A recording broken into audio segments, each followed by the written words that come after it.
What you know you can't explain. But you feel it. You felt it your entire life. That there's something wrong.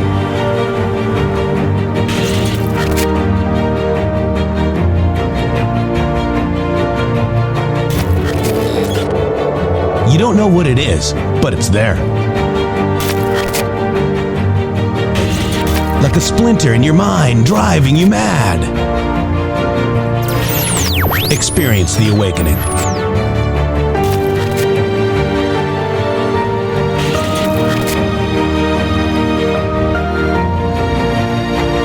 Brilliant anonymous researchers.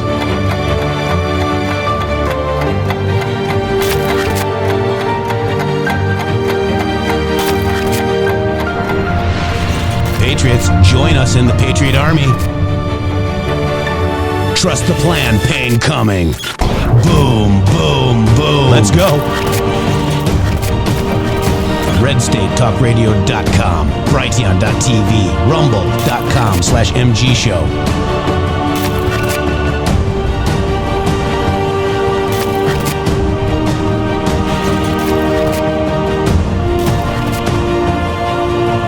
The end won't be for everyone. That choice to know will be yours.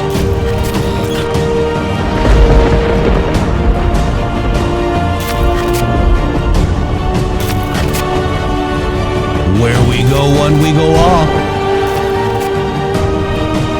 Fight, fight, fight, and fight we will. We fight every day right here on the MG Show.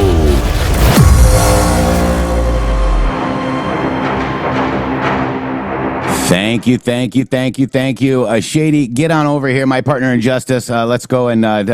Welcome to the MG Show. Welcome to the Yeah, MG. Shady's having some technical difficulties, so we made AI Shady and AI Jeff. And we're welcoming you to the AI MG Show, where we're AIAIO. Welcome to the MG Show. We've got a lot going on. We've got some things that we missed yesterday. We've got Charlie Kirk's beautiful memorial and the Medal of Freedom Award to kind of go through as well. Amazing, guys. Very amazing. And it was the first time the Medal of Freedom actually had a cross engraved on it. Epic because of Charlie's devotion to Jesus Christ and his movement. I mean, the movement of Charlie Kirk with all the young people. It's just so amazing, and we're so proud of the president and everybody that showed up yesterday to do the Medal of Freedom and witness history, guys. And please carry on. We are all Charlie now, guys. Every single one of us. And I want to welcome you guys to the MG Show. Thank you so much. Shady will join us in a little bit. President Hugh, his mushrooms have kicked in. Wow. That's weird, man. He should maybe microdose a little more. But you guys, thank you very much for coming. We got our Hansen here. Mike Hess is here. Trust 1961 is here. Link is here. Lincoln Logger, what's up? Bonster's here. Our Hansen Ducks is here. Sandy Star White is here. We've got Mikey Mariano here. Hi, Mikey Mariano. I am Charlito, right? That's Scottish Anon has got his kilt. Thank you for your subscribing, Scottish Anon. Appreciate you because we are worldwide. And it's in the trip tricks now. You guys are awesome. Rambo, hello. James, hello. What up? Rocky's mama, how are you? Dutch Granny Gray Q, hello. Zifna's here. Got tools here. And Shiny Object. You guys are awesome. And also on Facebook, guys, we've got Bonnie out there, Mike Hess out there. Get over there to mgshow.link/Jeff FB. That's JEFF FB to go ahead and repost the show on Facebook, guys, too.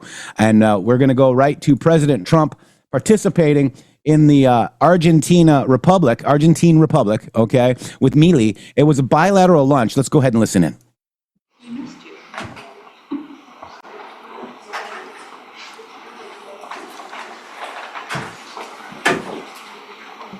Well, thank you very much. It's a great honor to have the leader of Argentina, a place that I love, I've been to, and one of the most beautiful places in the world, President, and I really want to thank you very much. He's MAGA all the way. It's Make Argentina Great Again. I heard about him when he was campaigning, and even before his campaign. He's a great economist, and he was saying a lot of very correct things, and he was very much in a conservative mode. And I heard all about you as you were running and even before you were running, because as a tremendously talented economist, you were getting a lot of good write-ups, and I appreciated that. But he was Make Argentina Great Again. It worked. I actually sent him some hats for his early part of the campaign, and then he called me. He wanted a lot more. And I said, when does it stop? When will it stop? And it stopped with him winning. And he's become very popular, and he's on the verge of a breakthrough, I think. I think he's really on the verge of tremendous economic success, and I know that Scott Bessent is helping, and our great Scott is doing a job, and he feels very strongly about it. And Scott, do you want to say just a couple of words about that, please?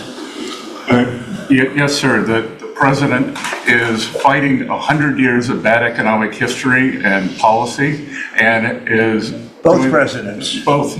We're fighting bad.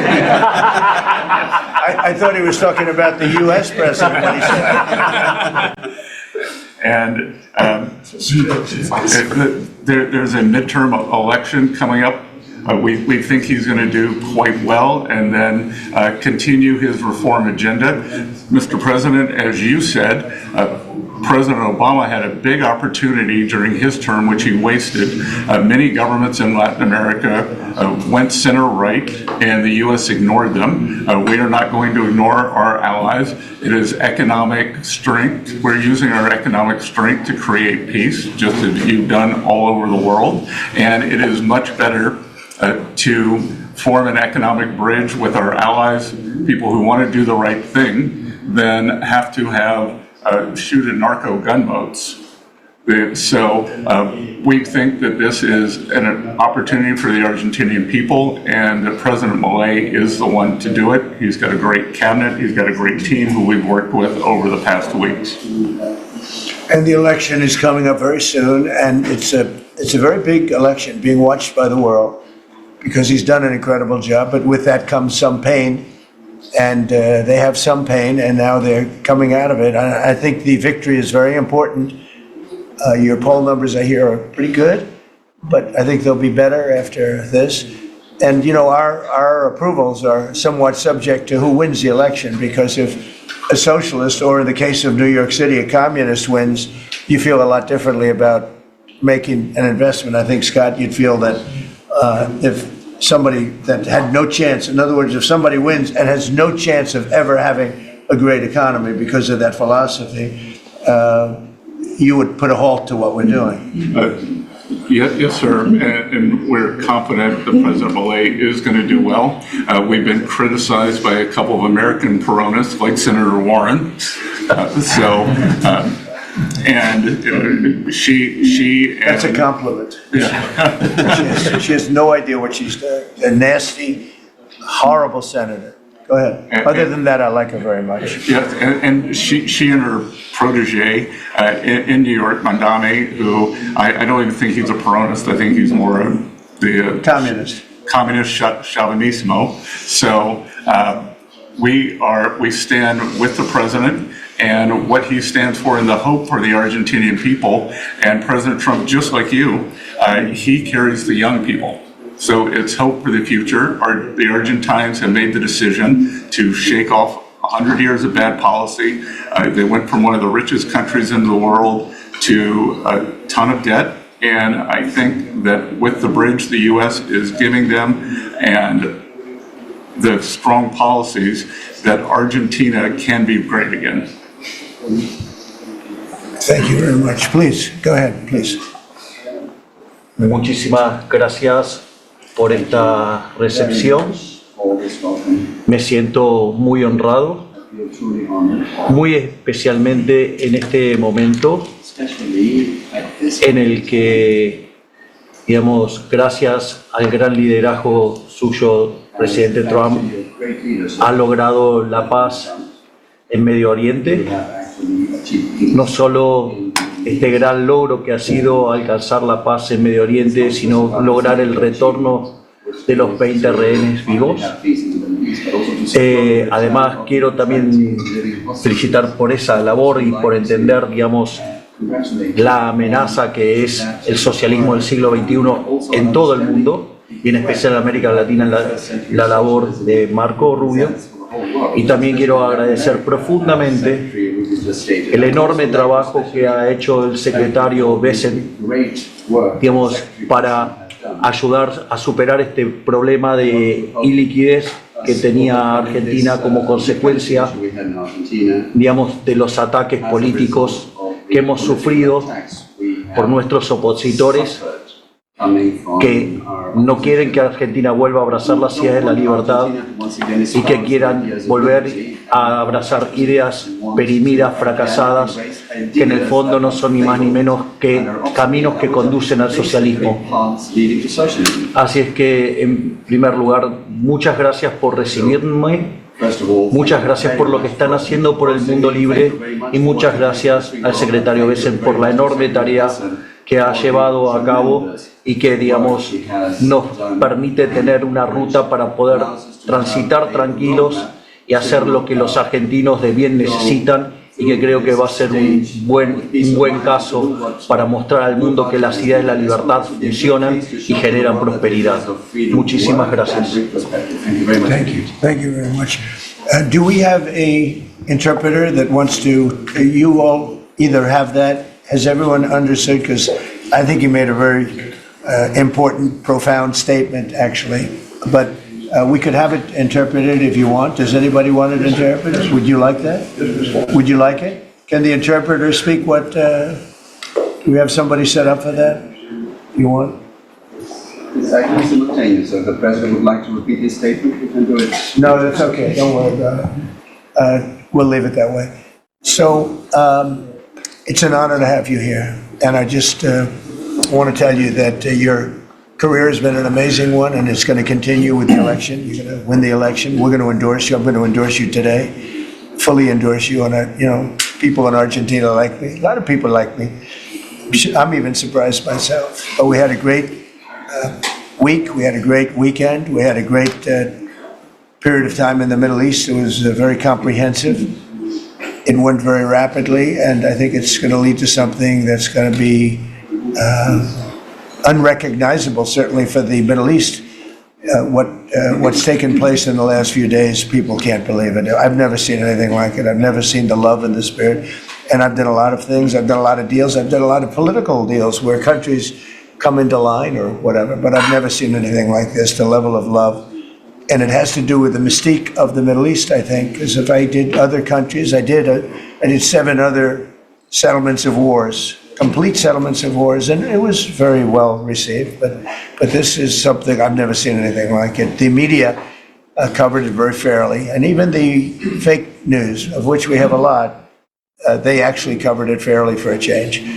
And I appreciated that. We have to get back to that. It's so important. But I just want to say it's a pleasure to be with you, and we're going to have lunch, and we'll take a couple of questions from the news, and I'm sure they'll be extremely non-hostile and friendly. Like JD went through a very friendly interview with George Slopadopoulous, who was nice enough to pay me $16 million the last time we came. He had to pay $16 million to me, which was good. It was worth having somebody lie. If you get $16 million, that's good. But JD had a very nasty person interviewing him, and we can't let that happen. Just as inappropriate to cut off a highly respected vice president of the United States mid-sentence. I guess it's one way to win an argument. That was the only way he was going to win the argument. So it was pretty inappropriate. I want to tell you that. So thank you very much. Do you have something there? Yes. Oh, good. Thank you. Sí, quería darle. I'll get it.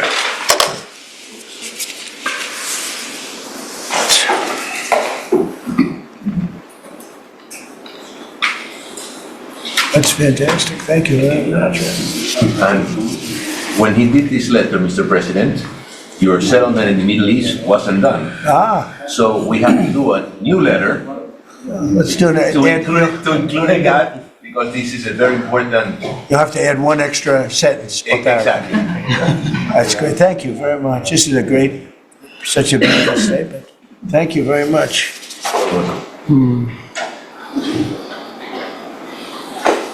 It's beautiful. Thank you. Mr. President, how is this Argentina? Why don't we talk about Argentina first? And then go ahead. How is Argentina Are you going? worried Mr. President, about the how is this influence of China in Argentina? Sorry. Go ahead. How is this Argentina rescue package America first? And is this rescue package meant to help President Milei's party in the coming election? No, it's helped. It's really meant to help a good financial philosophy where Argentina can, after 20 years of disaster, because it was very successful at one point, and it can be again, like Venezuela. Venezuela was very, very successful, and now it's a dictatorship.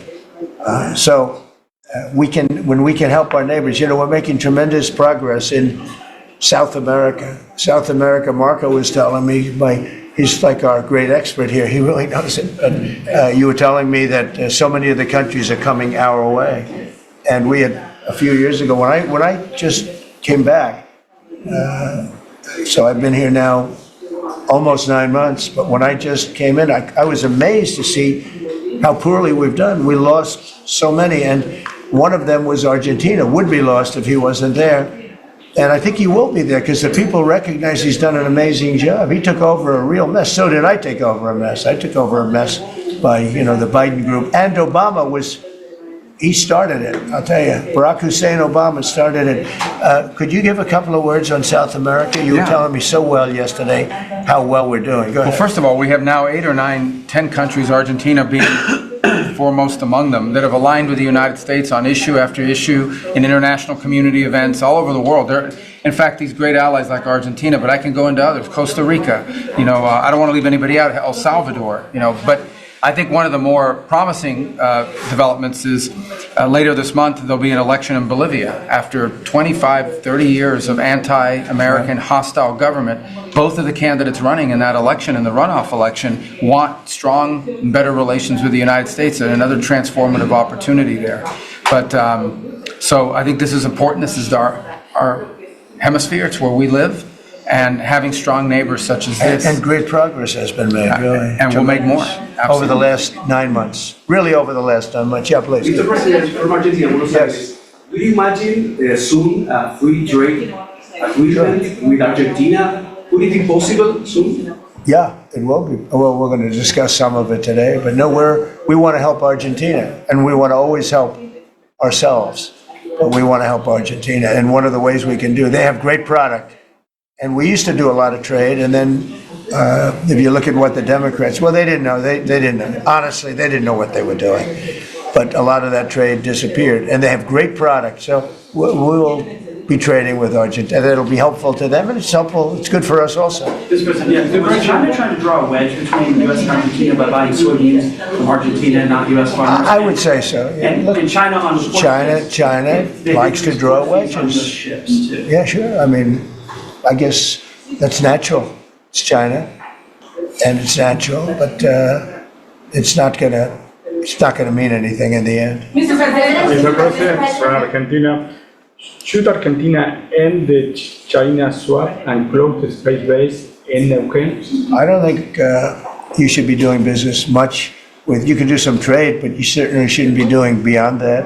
Certainly shouldn't be doing anything having to do with the military with China. And if that's what's happening, I'd be very upset about that, yeah. What about You the understand that, swap? Scott, right? Mr. President, You do understand. Mr. President, what about the swap? Because it's so important for Argentina, the swap. Okay, go ahead. The central bank. The American assistance is not predicated on the swap with China being closed. Any reporting to that effect is incorrect. But you said that Argentina has to expel China from your business or from your agenda, and the swap is so important to Argentina. No, I was referring more to ports, military bases, observation facilities that have been created in Argentina. Than the swap? More than the swap? More than the swap. He was referring to that. Yeah, behind you, please. Yes, President for Argentina, what's the benefit for United States in helping this way Argentina? Just helping a great philosophy take over a great country. Argentina is one of the most beautiful countries that I've ever seen. And we want to see it succeed. It's very simple. I mean, we don't have to do it. It's not going to make a big difference for our country, but it will in terms of South America. If Argentina does well, you're going to have others following, and a lot of others are following. You have countries in South America that 2 years ago would have never even been thought of to go as democracies or as just countries that want to do fair and balanced trading.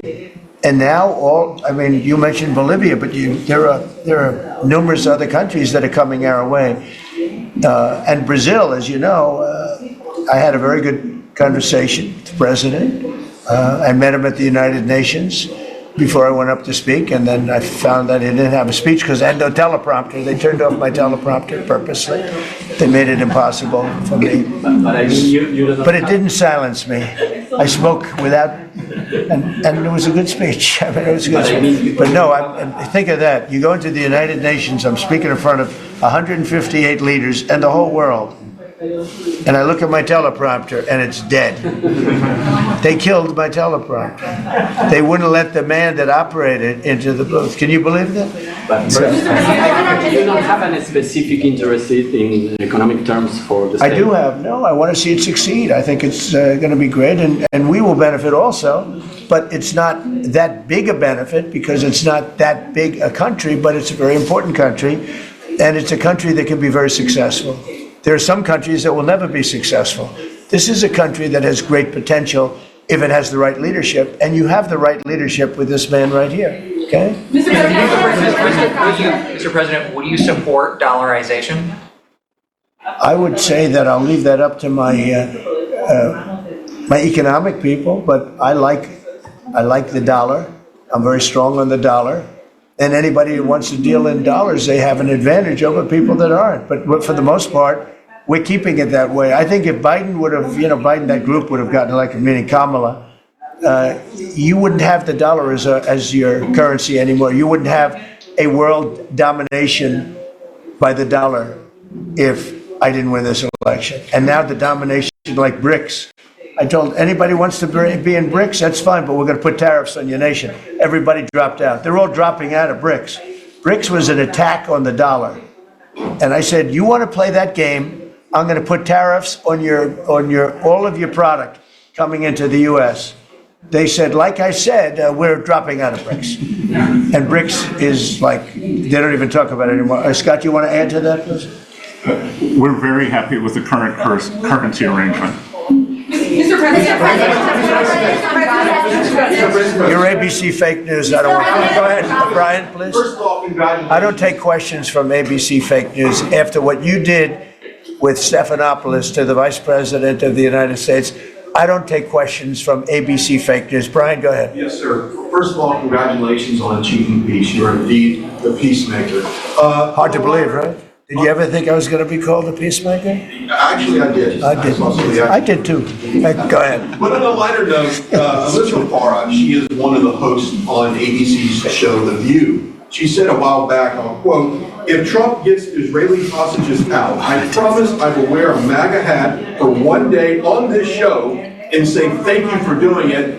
Your response. Well, did she put the hat on? Well, she hasn't got the hat yet. Who is it? Which one? Elizabeth Farah. Oh, yeah. Well, she used to work for me. So she used to work here. I'll tell you about Alyssa. She worked here. She gave me the most beautiful letter when, the administration, the time came up, the election was rigged. I left. She gave me the most beautiful letter you've ever seen. I was a great president. What a great job. Some of the letters have been quoted. This is Alyssa, who I never thought was very outstanding. I figured she would not make it. And she didn't have a big role here either. And then we had January 6th, and she left after that or before that, but she gave me the most beautiful letters. And then even months after she left, and while we weren't here any longer, she sent another letter, glowing letter, beautiful letter. And then she got hired by The View. and they gave her a couple of bucks, and she changed her view very quickly. I never thought she'd make it. Never thought she had what it took in any way. You know what that means. But she's on The View. But it just shows what a fraud The View is, because this woman gave me letters and statements. She said I was the greatest president in her lifetime. Now, she's not that old, so I didn't consider it a great compliment, but I've had better. Can we send her a hat? Well, recently I've had the greatest president of them all. I like that much better. Because I said, does that include Washington and Lincoln? Yes, sir, it does. I said, I like that person. So I think she's a joke. Mr. President, on Gaza, how long will it take Hamas to disarm, and can you guarantee that is going to happen? Well, they're going to disarm, and because they said they were going to disarm. And if they don't disarm, we will disarm them. How will you do that? I don't have to explain that to you. But if they don't disarm, we will disarm them. They know I'm not playing games. Okay? Now, we did something monumental. We got the hostages back. That was the first thing we had to do. Above all else, get the hostages back. Now, they misrepresented because we were told they had 26, 24 of dead hostages, if we can use those terms. And it seems as though they don't have that because we're talking about a much lesser number. But that's a very tough subject. I want them back. That's what they said. I want them back. Also, they said they were going to disarm.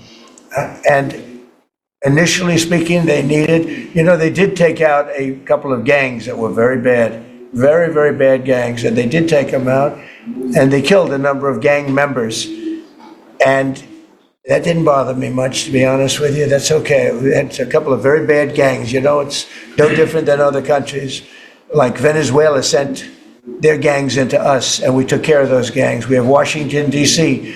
is one of the safest cities in the country. It was one of the worst cities in the country if you go back just a little while ago, right? Now it's safe. You can walk to work. Isn't it nice? But we have told them we want to disarm, and they will disarm.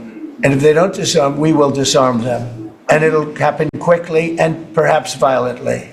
But they will disarm. Do you understand me? Yes. Because everyone says, oh, well, they won't disarm. They will disarm. And I spoke to Hamas, and I said, you're going to disarm, right? Yes, sir, we're going to disarm. That's what they told me. They will disarm, or we will disarm them. Got it? Okay, What is the deadline for Sir, you say quickly, but what is the deadline you're going to put on that? A reasonable period of time, pretty quickly. A reasonable period of time. Congratulations on the peace you achieved in the Middle East, first of all. Thank you very much. And my question is regarding Argentina. Does continue... Are you from Argentina? I'm from Argentina, yes. I like the Argentina. I like them much better than ABC. Than ABC fake news. Me too, sir. Yes, go ahead. Does continued U.S. support for Argentina depend on the results of the upcoming legislative elections and the ability of the government to pass long-lasting reforms through Congress? Well, I think if they don't do that, we're not going to be around very long. Scott, can you handle that one, please? We're confident that the president's party will and the coalition will do well in the election, and this aid is predicated on robust policies, and going back to the failed Peronist policies would cause a U.S. rethink. Thank you very much. It's a great question. It's a little like New York. You're reading in Argentina about New York. We have a problem. We have a communist who's 33 years old, doesn't know a damn thing. Practically, he's never worked a day in his life. And he sort of caught on, right? And I'm not going to send a lot of money to New York. I don't have to. The money comes all through the White House. And if they're going to be sending us stupid policies, communist policies, which is proven for thousands of years doesn't work. We don't have to prove it again. We're not going to ruin one of our great cities because we'll make that great. We will clean up the crime in about 30 days. Took 12 days to do Washington, D.C., so New York is bigger. And Chicago, we've already made a lot of progress despite fighting from the government, but Chicago's doing great. Memphis is doing really great. We have great support there from the political leaders. They said, please come in and clean up crime. And we love it. We've in 1 week, Memphis is so good. It's so much better. We'll have it within a month. We'll have that into a safe city again. And all of these cities, we want to clean them up. We don't like that opposition. But if somebody's going to be a communist mayor of New York, it's a fluke if he gets in. There are a lot of failed people that he's running against. I mean, we have inferior candidates or something, and because it's impossible to think that New York City can have a communist mayor. He's a communist. He's not a socialist, by the way. There's a big difference. He's a communist. He's down and dirty. He's a communist. He hates police. He wants to get rid of all police. I mean, how can a policeman? He hates Jewish people, and yet he's got Jewish people supporting. He hates Jewish people.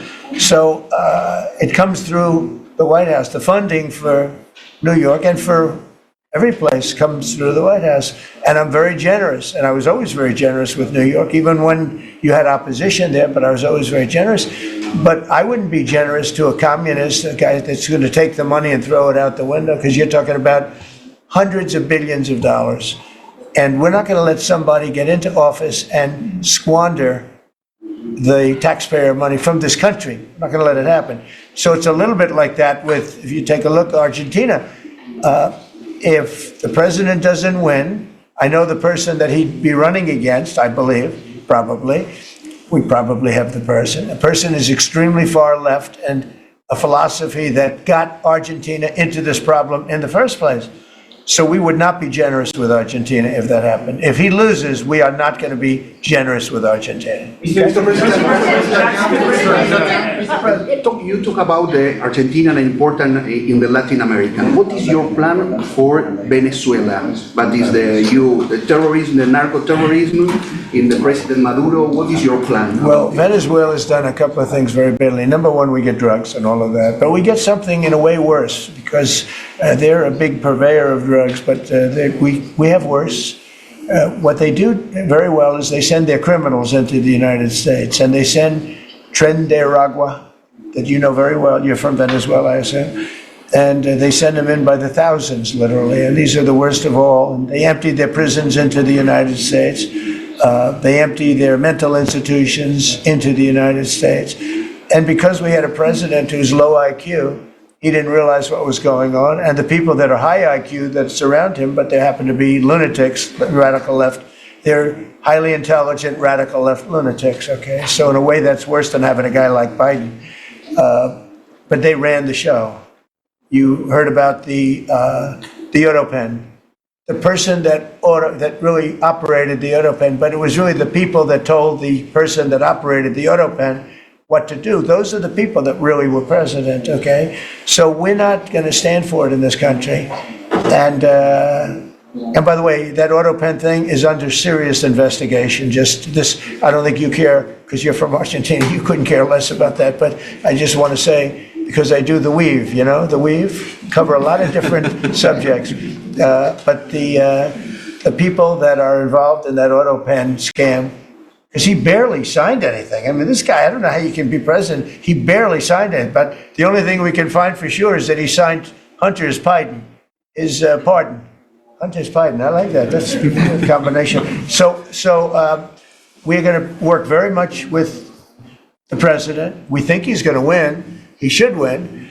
And if he does win, we're going to be very helpful. And if he doesn't win, we're not going to waste our time, because you have somebody whose philosophy has no chance of making Argentina great again. What's your advice? Steve, go ahead. Steve. Just to check Steve, go ahead. Just to check something. You said Hamas assured you that they would disarm. Was that a direct conversation or through my people, Mr. Witkoff? Or? Through my people. Okay. At the highest level. What's your advice? And it was meant for me. Yes, What's your advice for President Milei and Argentina as a political leader? My advice is to hold strong to his principles, because he's right, and he's proving that he was right.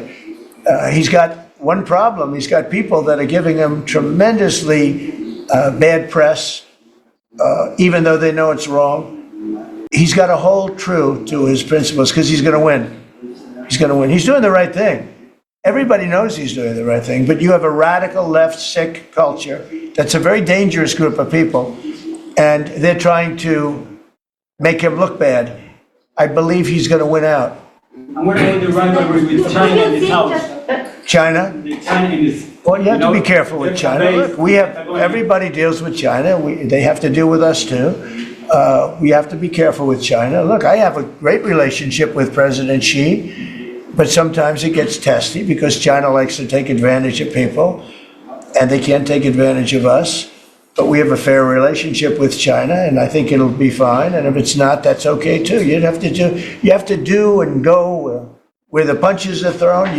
You got to put up the blocks. We have a lot of punches being thrown, and we've been very successful. Look, we have the most success. I think we're the most successful we've ever been as a country. We have now close. I've been saying 17. We have, I think, close to, or maybe even exceeding, $18 trillion going to be invested in the United States. That's more money than ever invested in any country before.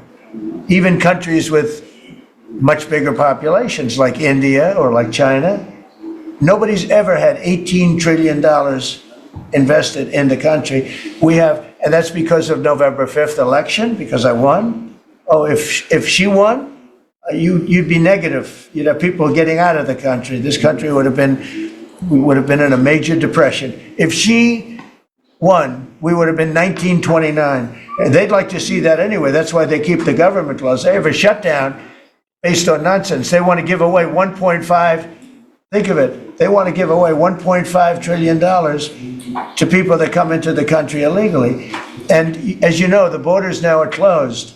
But when they hear that they get the greatest healthcare package in the world and they have no money, but they're living okay in another country, they head up and they start forming caravans and they try and come into our country.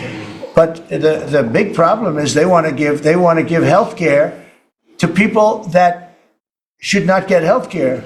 They want to give health care to illegal immigrants by the millions. Look at Gavin Newsom, what he's done. He's ruined California. He gives health care to anybody. And I guess they do it for votes. I actually think it's bad politics, but I guess they do it for votes. So I'm with this man because his philosophy is correct.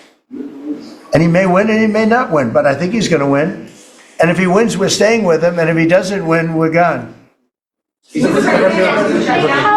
can the Argentina can help to the peace process, to the Middle East peace process? They can help by doing well. If Argentina does well, that's helpful because they know we help Argentina. So if Argentina is successful, that's great because they view us as somebody that helped Argentina and they did well, and the United States maybe will help them and they're going to do well. So the success of Argentina would be a great feather in the cap of the USA because we're helping them. Right? You understand? Yeah. Yeah, please, behind you. Behind you. Thank you, Mr. President. Last week you said that NATO should consider expelling Spain. What? You said that NATO should consider expelling Spain. Would you support that? What expelling Spain? NATO consider expelling Spain. Oh. Came out of here. I'm very unhappy with Spain. They're the only country that didn't raise up their number to 5%. Every other country in NATO raised up to 5%. And Spain is doing very well off our backs. So I'm not happy with Spain. Spain gets protection, and they know, look, they're sort of in the semi-middle of it, so they're going to get protected automatically. Even if you don't want to protect him, you're protecting him because of the way they're located. And I think what Spain did is a very bad thing for NATO. I think it's very unfair to NATO. It wouldn't matter if you said you're not going to protect them because they're pretty much protected. What are you going to do? Go through the other countries and let's go attack Spain, right? So I think what they did is not nice. I think it's very disrespectful to NATO. In fact, I was thinking about giving them trade punishment through tariffs because of what they did. And I may do that. I think unbelievably disrespectful. Spain, the only one out of all the countries in NATO, the only one that said that is Spain. And I think that's, I think they should be punished for that. Yes, I do. On the government shutdown, you have the money to pay the troops on. I do. Okay. I actually have a man who is a very wealthy person. You'll know that when I tell you this, who called a donor, a great gentleman, and he said, if there's any money necessary, shortfall, for the paying of the troops, then I will pay it, meaning he will pay it. How about that?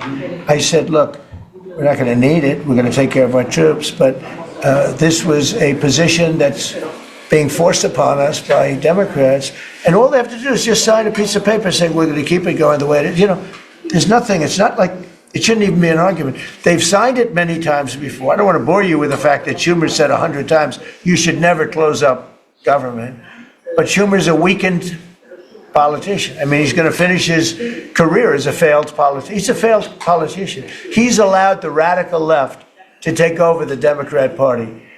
So if they write books about that, if they write books about him, they're going to have to say that his career ended by allowing the radical left to take over the party. I mean, I won an election in a landslide because people are not into the radical left, and the Democrat Party is. People didn't want to see men playing in women's sports. They didn't want to see transgender for everybody. They didn't want to see all of the different things that they do that's so crazy. Open borders. I mean, the worst thing that he did to us, not inflation, because we fixed inflation. Prices are way down. I don't know if you saw that gasoline went to 58 just now. Did you see what's going on with gasoline? No, $58 a barrel. Nobody can believe it. I'm very proud of that. You know why? Because we're pumping like we've never pumped before. Because if you get the gas price down, everything else comes down. It's very simple. And he went away from my policies, and you had the greatest inflation. The last administration had the greatest inflation in the history of our country. And now, as you know, groceries are down. It's all down. But on the shutdown, are you settling in for is this going to be a long term? It's up to them. All they have to do is just vote to extend. We don't need it. We're not saying we want money. All we need is a right to extend. They want a right to extend, but they want $1.5 trillion so they can give it away to illegal immigrants, the people that are invading your cities. And many of these people, for whatever reason, I mean, I understood this. I called it a long time ago. These countries are run by people I know, friends of mine. Like, I know this gentleman. I hope you haven't sent. He probably did too. Why not? They send up their worst people. They send up people that are criminals. They send up people from jails. And at best, the best ones they send up are people that don't work very hard and that are on a social form of welfare.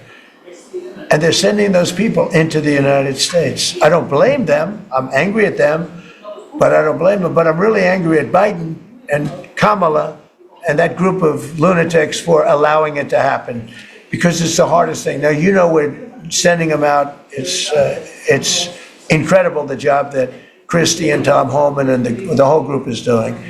But we shouldn't have to be doing that. We're doing a lot of work on getting people out of here. Tren de Aragua has caused tremendous damage, and our soldiers are great. You know, our soldiers are now based on merit. They're not based on woke, because we won the case in the Supreme Court, which was the bravest case. I have such respect for the Supreme Court because of what they did with merit, because our country was built on merit. Countries are destroyed on woke. You know, I made a statement, and I hated to make it because it sounded bad, but everything turns to, you know what, when it goes woke. You remember the term. I don't like to use it because you might have some children listening, but it turns bad. And no, we have the hottest country right now anywhere in the world. That's why he's here. That's why every other country wants to meet here too. But we only have so many hours in the day and days in the week. But get the hottest country. Think of it. We were a dead country a year and a half ago. And now we have the hottest country anywhere in the world. It's pretty good. You did a good job. Okay, any other questions? Go ahead, you. Would you like to visit Argentina soon? There is an invitation for that. What does that mean? Do you like to visit Argentina? I do. I would love to. I'm just a little busy. I would love to. I'd love to go to Argentina. I'd like to be like Biden. I'd like to go to the beach. You know, my legs are not quite as thin as his. My legs are slightly heavier. My arms are slightly larger. My body is a little bit larger than his. I'm not sure it would be appreciated on the beach, but I'm not going to take a chance. You won't see me in a bathing suit. You won't see in a bathing suit sitting on a beach in Argentina, falling down. not being able to lift a 3-ounce chair, meant for old people to lift, and he couldn't lift it, so he had a problem. He spent too much time on the beach. Somebody told him that he looked good in a bathing suit. And you'd see this guy on the beach all the time. I never quite understood it. Steve, go ahead. Could you preview your meeting with Ukraine President Zelensky on Friday? You expect to talk about weapons? Yeah, no, we have an interesting meeting going on. Look, I'm very disappointed because Vladimir and I had a very good relationship, probably still do. I don't know why he continues with this war. This war has been so bad for him. He's going into 4 years of a war that he should have won that war in 1 week. He's now going to soon be into his 4th year. He's lost 1.5 million soldiers, probably, close. Certainly in terms of wounded and no legs and no arms and all the things that happen in horrible wars. It's a horrible war. That's the biggest thing that's happened since World War II in terms of death. It's bigger than any of them. I settled 8 of them. The biggest is that in terms of death. Incredible. I think India, Pakistan had great potential too. We did a great job in that one, but he's got to really settle this war. And you know, they have long lines waiting for gasoline in Russia right now, right? They have long lines. Who thought that was going to happen? And all of a sudden his economy is going to collapse. And I'd like to see him do well. I mean, I had a very good relationship with Vladimir Putin, but he just doesn't want to end that war. And I think it's making him look very bad. He could end it. He could end it quickly. And I have to tell you, I give credit because who would think that Ukraine could have fought Russia for 4 years to essentially a standstill? Now, there has been some early, before they knew what the hell was happening, because it happened quick. Biden should have never let that happen. That's a war that should have never happened, but it did. But it's not making Russia look good, I will tell you that. Tomahawks in Ukraine? We'll be talking about Ukraine, yeah. I mean, I have the president coming in on Friday, and I know what he has to say. He wants weapons. He would like to have tomahawks. Everyone else wants tomahawks. And we have a lot of tomahawks. Tomahawk is do you need any tomahawks in Argentina? You can cross Moscow, tomahawks. You need them for your opposition, I guess, because see, in this country, they'd use tomahawks for the opposition. I don't do that. I'm much nicer. The Democrats would use them if they had the chance. They're sick people. Go ahead. President, are you worried that this plan with Argentina can fail? Anything can fail. Anything can fail. You never know. That's why I say Putin should do something about the war, because so far, I mean, it's turned out to be very bad for him. But anything can. So this plan can fail. Sure, it can fail, but it's got a better chance. I would say, Scott, it's got a better chance of success than failure. And if it's successful, it's an unbelievable success. It can transform your country into greatness. It's got a great chance. We'd like to give it a chance. Anything can fail, but we'd like to give it a chance. And we think, because he's made so much progress. I mean, the work that he's done over the last 4 years is incredible. And it would be a shame to lose that progress. He's very close to having a big success. Mr. President, will you consider removing restrictions on the press that report at the Pentagon? And have you spoken to Secretary Hayes about this? I have, yeah. Well, he's finding, I think I can speak for him. I'll let him speak for himself, but I think he finds the press to be very disruptive in terms of world peace and maybe security for our nation. Press is very dishonest. Not you, but the press is very dishonest. You have something to say, Pete? Well, I very much appreciate the question because it was interesting to watch. We had a chance to go along on the historic trip of Middle East peace, which our generation of veterans never dreamed would be possible. So you would think that the Pentagon press corps of all press corps would be front and center across the board on wanting to give credit to the president for forging this kind of peace. And instead, what they want to talk about is a policy about them, which simply says maybe the policy should look like the White House or other military installations where you have to wear a badge that identifies that you're press, or you can't just roam anywhere you want. It used to be, Mr. President, the press could go anywhere, pretty much anywhere in the Pentagon, the most classified area in the world. Or also that if they sign on to the credentialing, they're not going to try to get soldiers to break the law by giving them classified information. So it's common sense stuff, Mr. President. We're trying to make sure national security is respected, and we're proud of the policy. we have an option here as you know, the press years ago moved into the White House. It used to be across the street. We could move them. You're lucky I'm president, because we could move them very easily across the street. They used to be there. They would have more room. We have a beautiful, nice space. You could sit all by yourselves and have fun. Instead, you walk around the White House talking to anybody that can breathe. And, but I find that when it comes to war, and now our great Department of War, we have some great people over there, I think it bothers me to have soldiers and even, high-ranking generals walking around with you guys on their sleeve, asking them, because they can make a mistake, and a mistake can be tragic. They can do it innocently, too. They can, and they're not press people. They don't really deal with the press, so they're not really necessarily good at it, although I think it's mostly instinctual one way or the other. You're either good at things or you're not.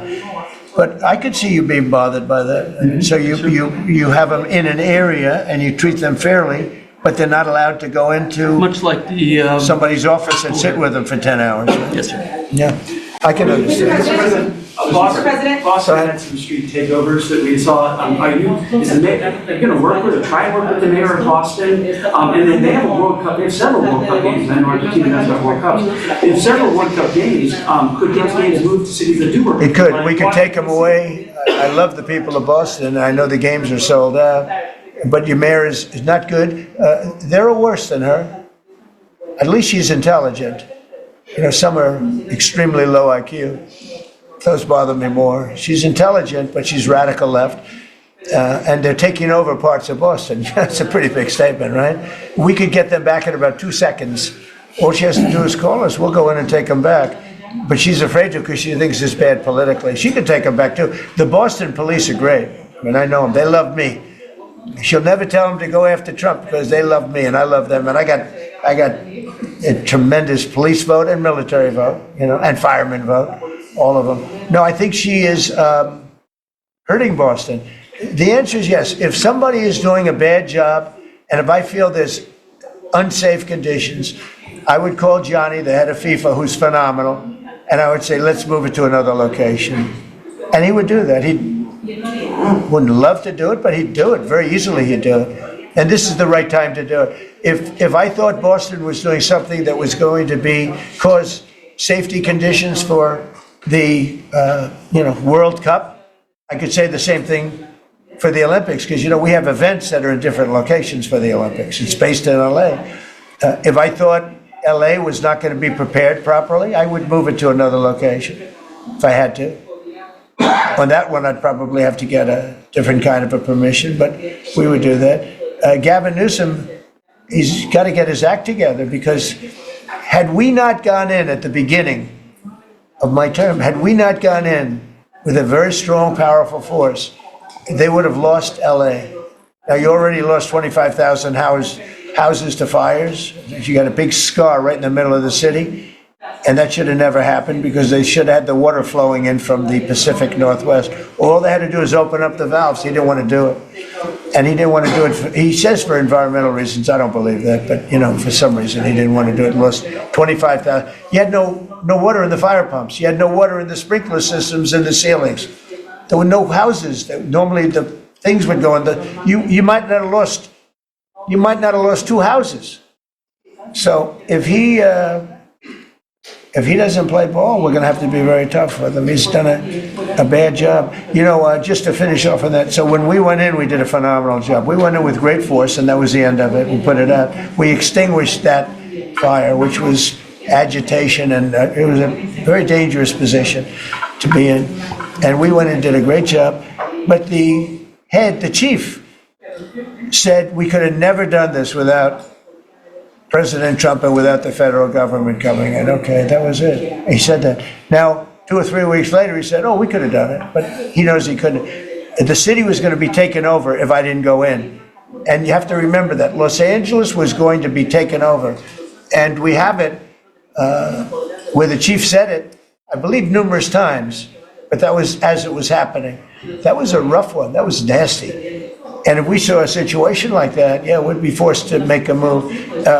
Boston better clean up their act. That's all I can say. Go ahead. One more question. Mr. President, talking about Yeah, please. Do you feel any urgency to end the shutdown in the next week, 2 weeks, or would you be fine if it stretches into November and then toward the holidays with folks not getting paid? Well, shutdown, we've had many, many shutdowns, and this is a shutdown that shouldn't have happened. A group of people brilliantly decided to make it after the election. I said, thank you very much. In other words, give it to Trump instead of Biden. So it shouldn't happen. And likewise, debt ceiling shouldn't have. But the great big, beautiful bill solved the debt ceiling problem for Is there a 2 point where years. you would reach out to? No. Here's what's happening in the shutdown, though. Honestly, can I put it in plain words for you? And you're a smart guy, so you'll understand, but a lot of people don't. The Democrats are getting killed on the shutdown because we're closing up programs that are Democrat programs that we were opposed to. So we're being able, and they're never going to come back in many cases. So we're being able to do things that we were unable to do before. So we're closing up programs that are Democrat programs that we wanted to close up or that we never wanted to happen, and now we're closing them up. And we're not going to let them come back. The Democrats are getting killed. And we're going to have a list of them on Friday, closing up some of the most egregious, socialist, semi-communist, probably not full communist. I voted for this. But Press 47 if you voted for this. and we're closing them up. We're not closing up Republican programs because we think they work. So the Democrats are getting killed, but they're not telling the people about that. I say it, I haven't said it probably as bluntly as I just said it, but so we are closing up Democrat programs that we think that we disagree with, and they're never going to open again. This is called draining the swamp, guys. Thank you, President Trump. That is called draining the swamp. We'll be right back after these beautiful boom messages. Not ready for that, but we will be.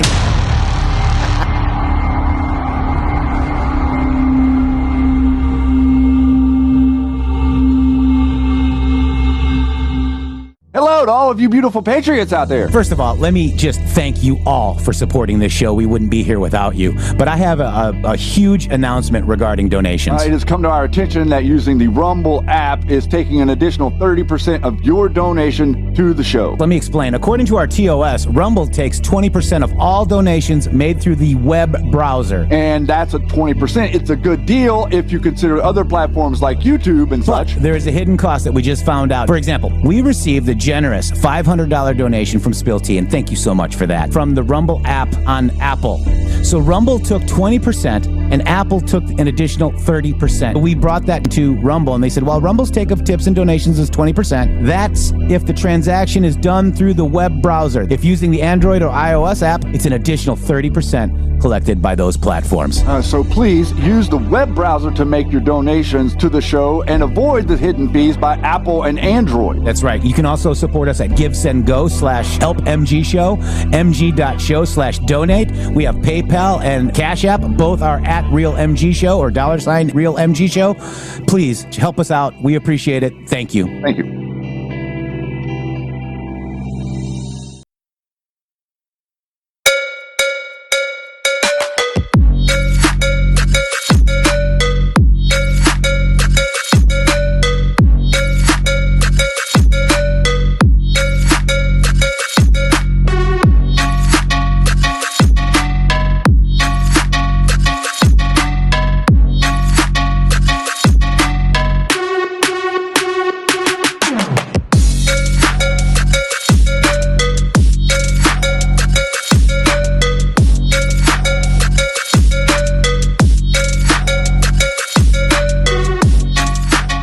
I'm excited to announce that we're having our biggest 3-in-1 sale ever with a limited edition product, a back in stock special, and a closeout deal you won't find anywhere else.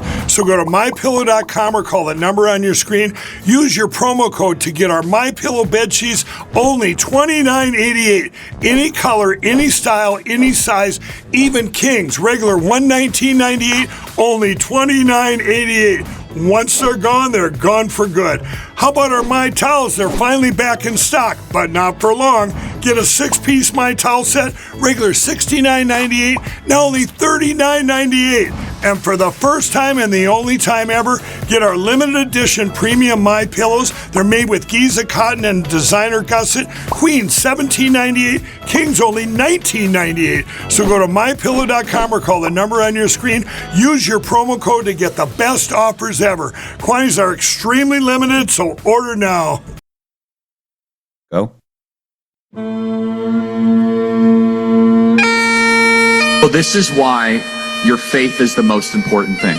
Because for those of us that are Christians, it doesn't drive you crazy.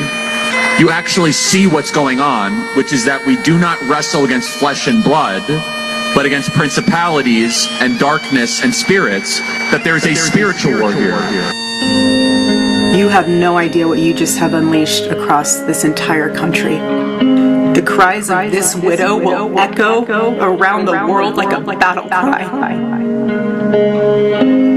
If it's bandaging the broken or washing filthy feet, here I am, Lord, send me.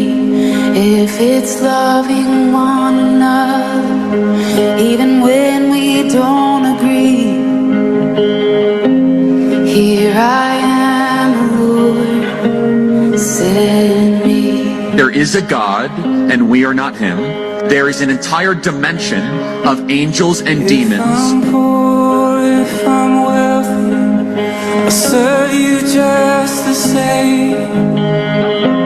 Here I am, Lord, send me.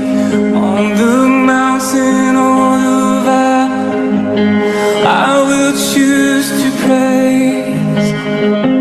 Here I am, Lord, send me. If I'm known by how I love, let my life reflect how much I love you. I love you. And before you even ask, oh, my answer will be yes, 'cause I love you. It makes no sense to keep your marijuana dispensaries open and your alcohol shops open, but the church non-essential. Only a demonic enterprise would do such a thing. The truth cuts like an arrow, I will say it anyway. 'Cause here I am, Lord, send me. And if it means that they'll reject me, Lord, I'll still obey. 'Cause here I am, Lord, send me.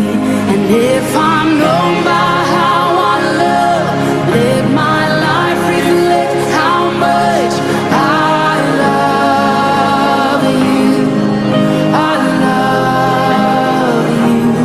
And before you even ask, oh, my answer will be yes, 'cause I love you. Oh, I love. Think about all the distinctions that God set up in the first 6 books of Genesis that are currently under attack.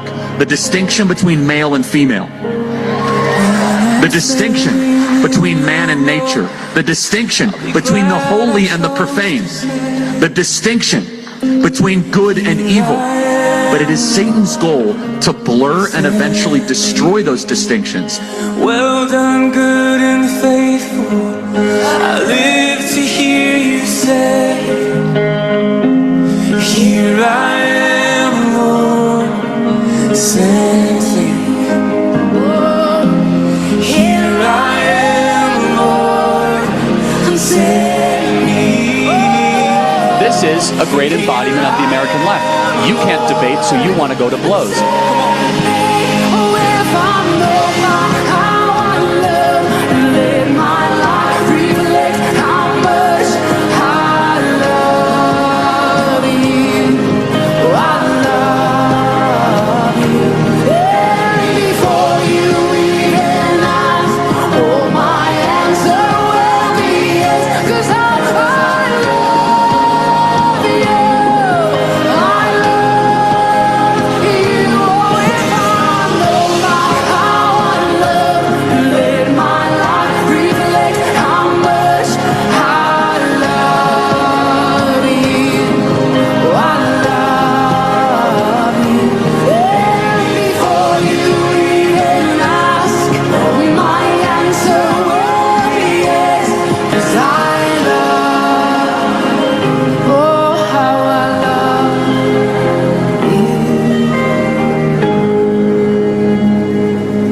how I love you.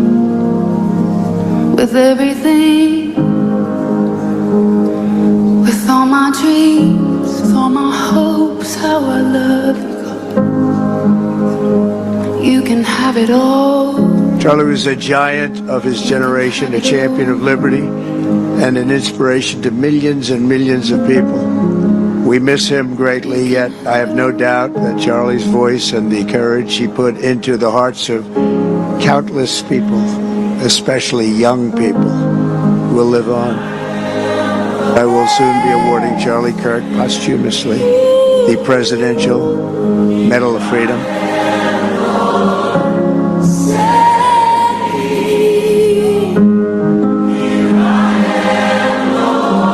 Get involved. It's the best way to honor Charlie's legacy. Start a chapter of TPUSA or get involved in the one that already exists.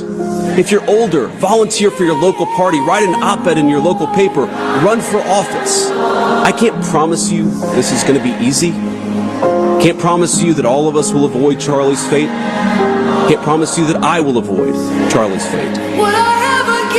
But the way to honor him is to shine the light of truth like a torch in the very darkest places. Go do it.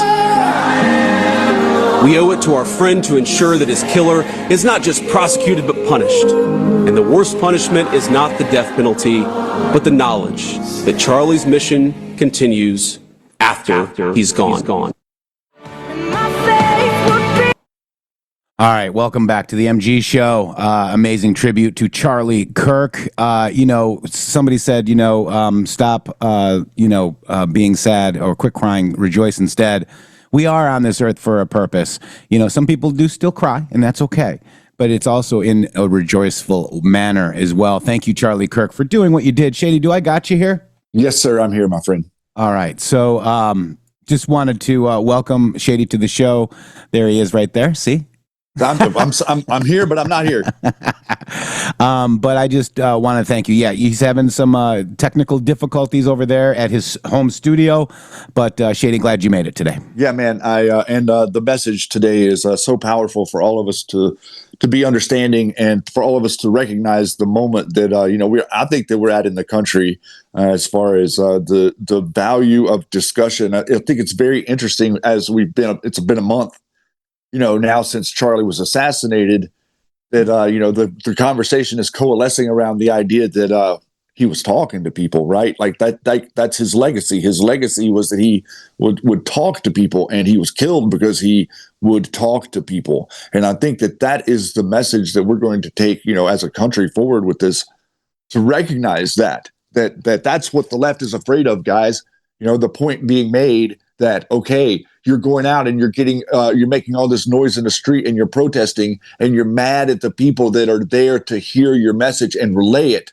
That's not a protest. You have to understand that is anarchy. That is something else. They don't want you to see it. A protester is going to be someone that wants to be seen, someone that wants to be known. I want you to join my cause. I want to use my words to convince you of why my cause is important. That is a protester. An anarchist is someone that doesn't want to be seen, someone that wants to cause mayhem, destruction, and harm to people and not filmed.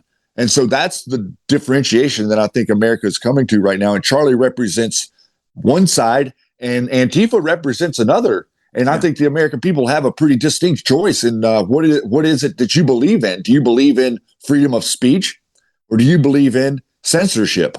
Yeah. Yeah, and let's listen to this. Check this out. This is Vice President Vance talking today. Real unity comes from acknowledging the reality of the situation that we're in, right? Unity requires everybody being on the same page, having some commonality of values. And real unity requires us to acknowledge the fact that while, yes, there are crazies on both sides, we have a country of 330 million people, you're going to be able to find crazies on either side. Political violence is just a statistical fact. It's a bigger problem on the left. And if you had, God forbid, somebody on the left who was assassinated, I'm sure that you could find one person who would maybe celebrate it or one person who would be offensive. But the fact that it became mainstream to celebrate Charlie's death, to talk about the fact that he maybe deserved to die because he had said hateful things like, we don't want women playing, or we don't want men playing in women's sports. Just the effort to try to justify his murder, to lie about things that he had said, so as to justify his killing. It was just really disgusting and really disgraceful. And one of the things that we just I want our country to be unified again. I really do. I mean, I'm the Vice President of the United States.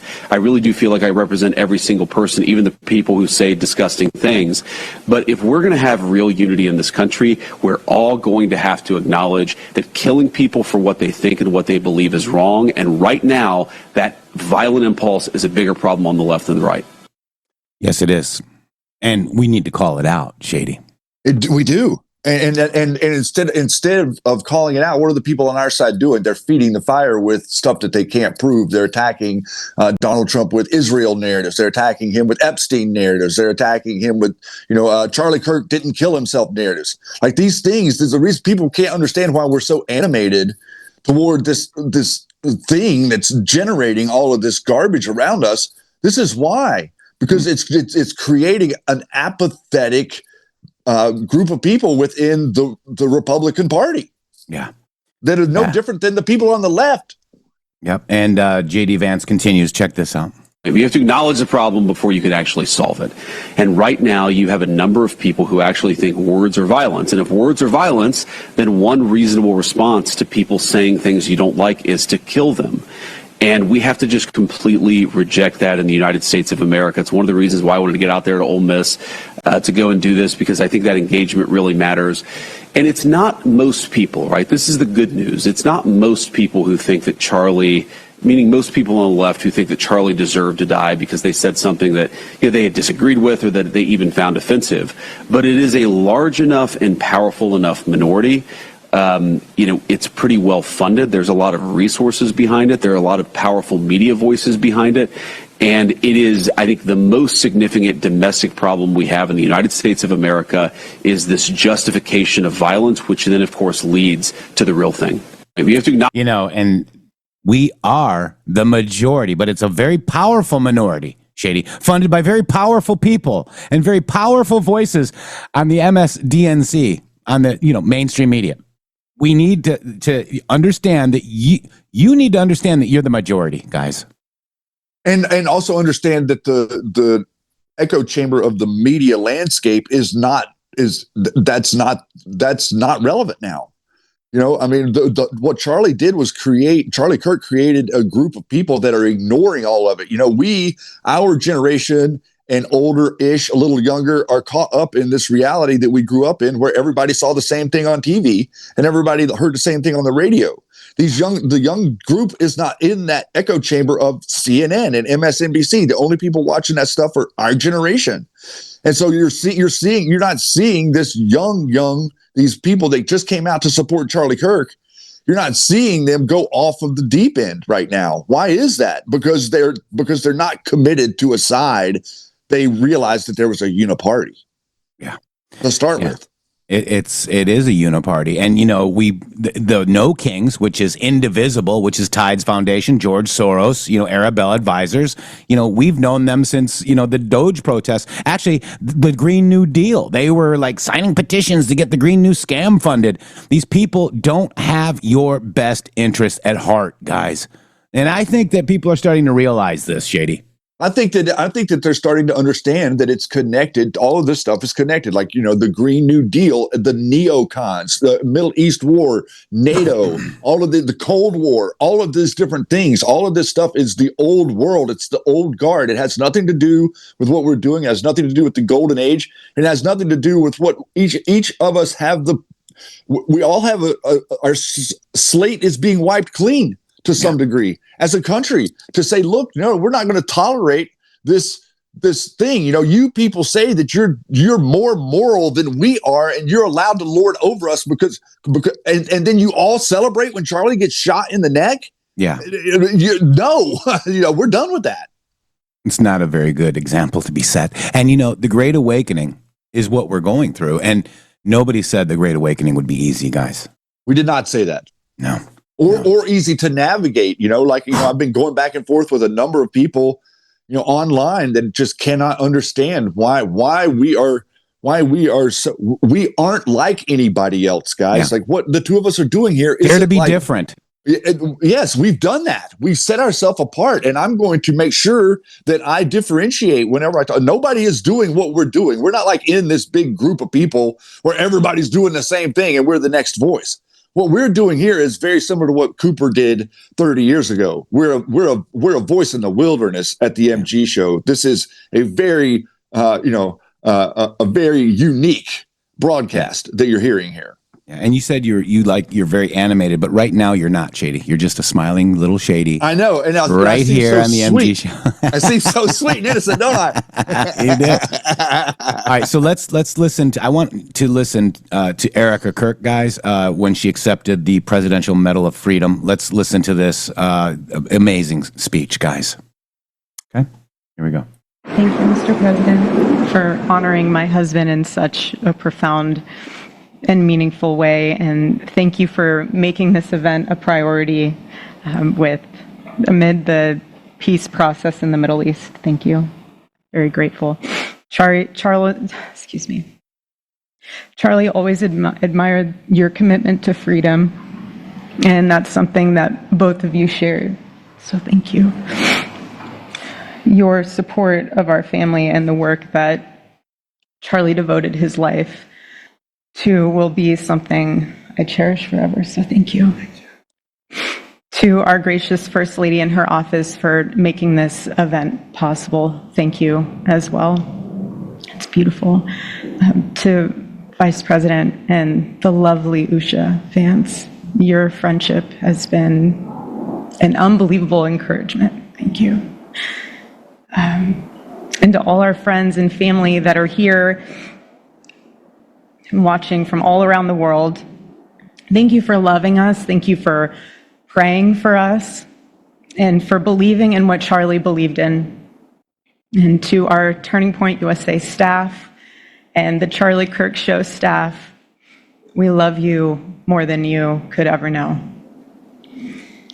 And to the Turning Point USA chapters that are watching all across America right now, you are the heartbeat of this future and of this movement. Everything that Charlie built, you guys are the legacy holders of that. You are living proof that his mission did not die with him. It lives through you. And Charlie always said the next generation will decide whether freedom endures. And because of you, I know that freedom will endure. It will. And today we're gathered not only to celebrate Charlie's birthday, but to honor a truth that he gave his entire life to defend, and that's freedom. The very existence of the Presidential Medal of Freedom reminds us that the national interest of the United States has always been freedom. Our founders etched it into the preamble of our Constitution, and those words are not relics on parchment. They are a living covenant. The blessings of liberty are not man's invention, they are God's endowment. Charlie lived for those blessings, not as abstract words, but as sacred promises. He used to love to journal about this topic all the time, and with such a heart postured of gratitude. And he believed that liberty was both a right and a responsibility. And he used to say, freedom is the ability to do what is right without fear. And that's how he lived. He was free from fear. He was free from compromise, free from anything that could enslave his soul. His name, Charles, literally means free man. And that's exactly who my husband was. He was a free man. And from the time I met him, sitting across from him, being interviewed on politics and philosophy and theology, anything that Charlie loved, any topic he loved, and I just saw the fire in his soul, and there was this divine restlessness within him that came from knowing God placed him on this earth to protect something very, very sacred for all of us. And he never stopped fighting for people to experience freedom. He didn't. Charlie often said that without God, freedom becomes chaos. And he believed liberty could only survive when anchored to truth. And I remember in one of his speeches, he told the audience that the opposite of liberty isn't law. He said it's captivity. And that the freest people in the world are those whose hearts belong to Christ. But what's so powerful is that Charlie had the ability to communicate so brilliantly across all generations. And he reminded us that in a world that tells us freedom is doing whatever you want to do, the real freedom is the power to live freely and to do what is right. And in one of his journal entries, he wrote that he wanted everyone to know that you can't have liberty without moral responsibility. Freedom divorced from faith eventually just destroys itself. And what's so fascinating about all of this is looking back these past 12 years of Turning Point USA and his mission, there's almost this veil of sacredness. Because what I realize is that while he was building an organization, he was also building a movement, one that called people back to God, back to truth, and a movement that was filled with courage. And ironically, for a man who impacted millions, Charlie never desired to be the center of attention. He just wasn't. My husband was not a man of extravagance. He loved simple but deeply meaningful things. Truly. He loved his late night walks. He loved buying more books than he could ever read because he felt there was no such thing as a book budget. And he loved being able to read to our kids the same bedtime story on repeat because he knew it was their favorite. But to him, that was special. And he loved to sit in the sun on a Saturday morning with his cup of decaf coffee, and his phone was off because he was honoring the Sabbath. And for him, it was that moment to catch his breath and just be in peace because he was unreachable at the moment. And he preferred quiet birthdays. But that never stopped me from telling him. I told him every single year, I said, baby, I love your birthday. I said, because it's the day that God knew the world couldn't go another day without you. And so the rhythm of our usual birthday celebration for him was mint ice cream, mint chocolate chip ice cream. He only had it twice a year, on his birthday and 4th of July. And then after that, it was back to work as usual. But last year, his one birthday wish was to see the Oregon Ducks play the Ohio State.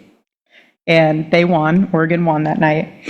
And it was by far one of the most memorable nights of his birthday experience of his life until today. And so, honestly, President Trump, I have spent 7.5 years trying to find the perfect birthday gift for Charlie.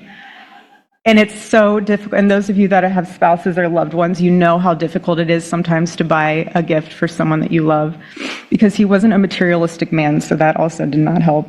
But now I can say with confidence, Mr. President, that you have given him the best birthday gift he could ever have.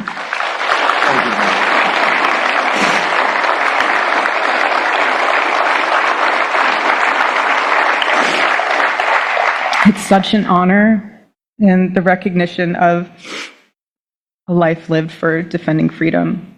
And that's what Charlie fought for until his last breath.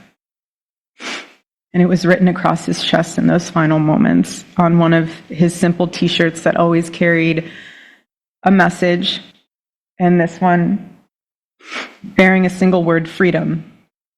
That was the banner over his life, and that shirt was a declaration. The same declaration he made in every speech, every campus visit, every time he shared the gospel at a church, every sleepless night that he would spend praying for the youth of this nation and planning for the future of our country, and just impressing upon them that when we defend liberty, we defend the soul of our nation. My husband never told anyone what to say. He never did. He never told anyone what to say. He would just encourage them to think. He would encourage them to think outside of the traditional political labels. He would want them to think in a way that was anchored in wisdom and truth. He would never tell anyone what to say. Charlie wasn't content to simply admire freedom. He wanted to multiply it. He wanted to multiply freedom. He wanted young people to taste it and to understand it and defend it. He wanted them to see that liberty isn't self-indulgence, it's self-governance under God. He wanted them to see that. And every day I'd see him getting ready for work. He'd put on his cross necklace, he'd put his ring on his finger. And the boldness in his demeanor was always fearlessness. He wasn't afraid. He was never afraid. In his daily actions, whether in office or on campus or at a church, it was always without fear. That was his creed. That is how he lived out every single day. He didn't fear being slandered. He did not. He didn't fear losing friends, I can tell you that. He didn't. He didn't care. He stood for truth and stood for freedom, and he did not. Everything else was just noise to him. And it's because his confidence in Christ was absolute. That's why. There was no limit to what he would have sacrificed to defend freedom for all. And if the moment had come, he probably would have run for president, but not out of ambition. He would only have done it if that was something that he believed that his country needed from a servant's heart standpoint. And Charlie lived only 31 short years. He was 32, but on this side of heaven, but he lived. He lived every single second he lived. He filled every single day with purpose, and he fought for truth when it was unpopular. And he stood for God when it was costly, but that's what we're called to do. Surprisingly enough, he did pray for his enemies, which is very hard, but he did. He did. He did. No one else, I saw him do it. No, he never did it in front of anyone else, but I can attest to that. But he also loved people when it was inconvenient. And he ran his race with endurance, and he kept the faith. And now he wears the crown of a righteous martyr. And for me and for our children, the truth really steadies our grief, because heaven gained what earth could no longer contain: a free man made fully free. To all watching, this is not a ceremony. This is a commissioning. And my message is simple. I want you to be the embodiment of this medal. I do. I want you to free yourself from fear. I want you to stand courageously in the truth. Listen for the still, small voice of God. And remember that while freedom is inherited in this country, each of us must be intentional stewards every single day. God began a mighty work through my husband, and I intend to see it through. And the torch is in our hands now. It's in mine, it's in yours, it's in all of yours, it's in all the students with Turning Point USA. And before I close, I'll share with you that I asked our daughter what she would like to say to Daddy for today. She said, "Happy birthday, Daddy. I want to give you a stuffed animal.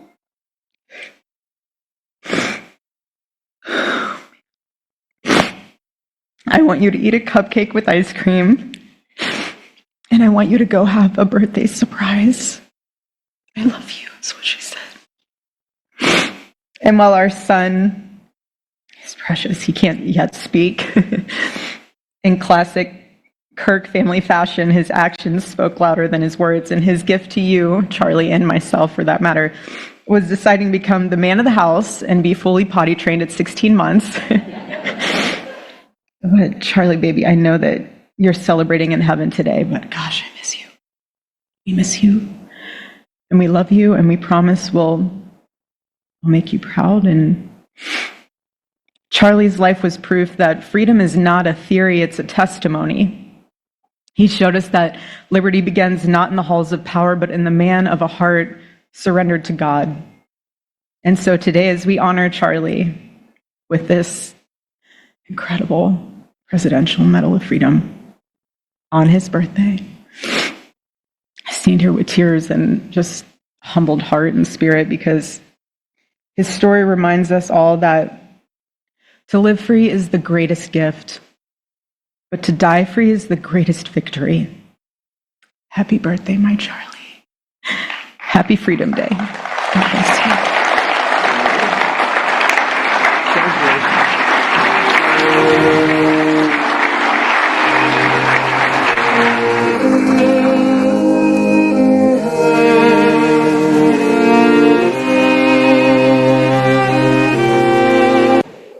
Wow. So there you have it. Miss Erika Kirk's remarks for Freedom Day, Charlie Kirk National Remembrance Day, will live in infamy on October 14th every year, Shady Grove. Absolutely, it will. And we're all going to remember, and everybody here is going to remember. And the main thing that we need to all take away from this is none of us are guaranteed tomorrow. And I think that that's the big lesson that we all need to realize, is that this world doesn't guarantee any of us tomorrow, and all of us need to live today as if it is our last day. And I think more people would serve themselves better to do that. You know, we are awash in the media landscape with all of these people that are willing to say some of the most horrendous, disgusting things about people, all for clicks on the internet. And I don't really consider those people to be any better than the people that were celebrating Charlie Kirk being murdered. And I think that we need to make that distinction. And I think a lot more people need to be doing it, because, you know, what we've witnessed for this last month from the likes of Ian Carroll, Candace Owens, Tucker Carlson, Alex Jones, General Flynn, Steve Bannon, Marjorie Taylor Greene, all of these people are an absolute disgrace. They are a disgrace to the idea that they have a platform to be able to explain things to people. It's disgusting what they've done. And every single day, you know, and that's not to include this whole group that's, you know, amplifying it inside Twitter. Yeah. And you know what's interesting too is they do have the freedom to do whatever they want. But absolutely. They're not censored, and we are. Isn't that interesting? How come the counter narrative, which is us, on every single turn, and we're always wrong, Shady, and we're always censored, and we're always right. Every single place that we're censored, whenever we, you know, none of these people want real unity. None of these people really wanted peace in the Middle East, Jeff. You see, like they did the peace in the Middle East. Like I said, you know, we've said it before. It's like, you know, it's like going to the hospital and thinking they're going to cure you, to give you peace in the Middle East. Well, that would stop you from being able to generate countless amounts of BS on the internet with narratives that make no sense, wouldn't it? Yeah. See, so exactly. all of it plays into the same thing. Trump is effectively, I think that, you know, what we could take away with this more than anything is that he's taking away every single virtue signal they have. That's their toolbox. Their toolbox, their playbook is the virtue signal and the gaslighting. Remove the topics that they virtue signal and gaslight over, and then all of a sudden, what are they doing? They're sitting there in their own stench. Yeah, they are. Let's take a look at this historic Medal of Freedom. Erika Kirk shows it to you, and I'm going to pause it right there. Look at that. Charles James Kirk with the cross. Let me just see. It was a little bit better right here. Look at that, guys. Look at that. So that's the first time that a Medal of Freedom has actually been a cross inscribed on it, Shady. Look at that. Wow. I think that's a first time and an only time is very symbolic, because there is not another, and there hasn't ever been, and probably will never be another Charlie Kirk. Mm-hmm. You know, I mean, you know, lots of people that have gotten the Medal of Freedom, you know, especially under Obama and Biden, didn't really deserve those medals. So interesting distinction that we're making here. And there's only been about 300 of them, roughly, give or take. And Charlie is very honored to get that medal as well. So I'm glad that the president did that, Shady. Look at the monumental lift that it was for him. You know, I mean, to get back in time to do that ceremony and to schedule that ceremony to make sure it gets done on his birthday. Mm-hmm. You know, everything that's going on in the world. Again, the president of the United States has the grace and the presence of mind to be there for Not for Charlie Kirk and not for Erika Kirk, by the way. He wasn't there for them. He was there for all of the people that loved Charlie. Yeah. See, he showed up for them on Charlie's birthday. That's what matters in this conversation. That's why, I think that what he's created with MAGA and going forward, post Trump, is a political behemoth. I don't think the Democrats can ever win another election, guys. I really don't. Not a national presidential office. They don't have anything. They have no platform. They have no vision, and they're doubling down, and they think that they're trying to drag everybody back into the same mindset that they were in a year and a half ago. So, Shady, we're also dealing with a bunch of people that are anti-Israel. Yes. You mentioned some of them before: Tucker, Candace, Bannon. Yep. And they have sided with China's Middle East positions in every turn. Correct. And I am getting a lot of flack under here. I only just posted. This is from Chanel Rion on X. Beijing Bannon crowd shared the same position on Israel and Iran against Trump. In less than a year, the anti-Israel Tucker, Candace, Bannon crew have sided against Trump and with China's Middle East positions at every turn. The reality, China lost massive influence and investment with Trump's bombing of Iran and support for Israel, both of which Bannon sided against Trump. Okay. Yep. And it's funny. Look at these. We got some great ones. There's Breaking Barium right there. Good one. But we've got Gorka, apparently. 8 Ball says Gorka called him out this week, too. Then we've got Steve Bannon is not anti-Israel. He's anti-Netanyahu. Big difference. Okay, I don't really watch Bannon, and I know he was fired by Trump, so that's all I really need to know. Thank you for your comment. Sounds like Bannon needs to be removed for being a traitor, right? For his secret bank accounts, right? But there's a bunch of comments under one of these. I can't remember where it is, but people don't remember that that President Trump, who I follow, somebody's saying the America First movement would not exist without Bannon. Bullshit. It's under Trump. Okay. Yeah. So people have a really short attention span, Shady Groove, because there was an article written, actually Trump's own statements, Shady, say it perfectly. He was leaky, sloppy Steve Bannon, the leaker. Okay. Do we have any Q posts that say leaker? Was he Scaramucci played, modeled? Yes, guys.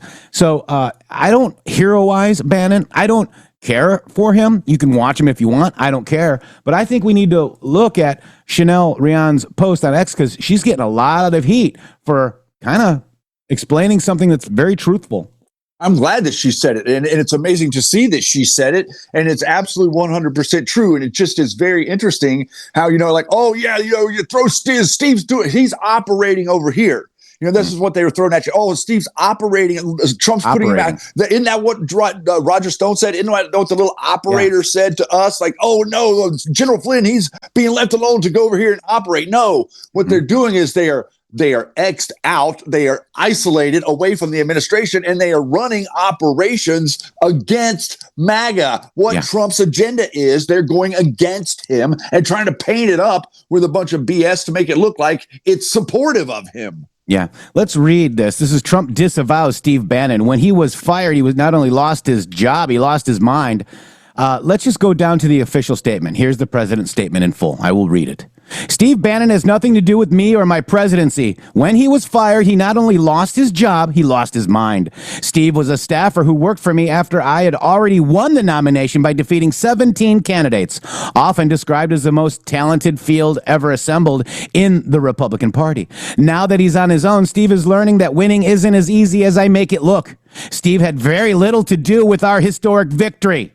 Let me repeat that. Steve had very little to do with our historic victory, which was delivered by the forgotten men and women of this country. You, Shady, me, all of you MG Show listeners. Okay? We were the forgotten men and women of this country. Yet Steve had everything to do with the loss of a Senate seat in Alabama held for more than 30 years by Republicans. Steve doesn't represent my base. He's only in it for himself. Steve pretends to be at war with the media, which he calls the opposition party, yet he spent his whole time at the White House leaking false information to the media to make himself seem far more important than he was. It's the only thing he does well. Steve was rarely in a one-on-one meeting with me and only pretends to have had influence to fool a few people with no access and no clue, whom he helped write phony books. We have many great Republican members of Congress and candidates who are very supportive of Make America Great Again agenda. Like me, they love the United States of America and are helping to finally take our country back and build it up rather than simply seeking to burn it all down. President Donald J. Trump on Steve Bannon. I'm old enough to remember that, Shady. I'm old enough to remember it too. And I'm also old enough to remember that after Donald Trump lost the election, or the election was taken in November of 2020, how all of the people that claimed that they were supportive of Q jumped over on the Charlie Ward bandwagon, jumped over on the Steve Bannon bandwagon, jumped over on the devolution bandwagon, jumped completely away from anything to do with what we were doing to talk about the truth and obfuscate, distort, twist, and manipulate what Q was actually explaining to you these people were going to do. They all teamed up with them. Yeah. Sloppy Steve. That's right. He joined up with the Mercers. Where's your Epstein interview that you prepped him for? Where's that? What's going on? So let's just watch Chanel Rion. Okay. Isn't it interesting that Trump, even yesterday, remember he said yesterday, he was like, hey, he said Rubio or whatever, not Rubio. He said he's our Kissinger, and Kissinger was a leaker, and he doesn't leak. Who was it he compared that to? I can't remember. I'm sorry, but yeah, but it's interesting that he made a point that Kissinger was a leaker. So was Bannon. There are two. That's right. All right. So here we go. Let's watch Chanel Rion from OAN do this report, kind of calling him Beijing Bannon. Woo! Let's check it out. This is hot. There are two losers today as Trump runs his victory lap in the Israel peace deal: China and the anti-Israel MAGA crowd. But when I'm done, you'll understand these two groups may well be one and the same. Just to recap, in case there's any confusion as to who the enemy is and who our friends are in this Israel-Hamas story, here's the Muslim Brotherhood in 1990, the group that has vowed to destroy both Israel and America.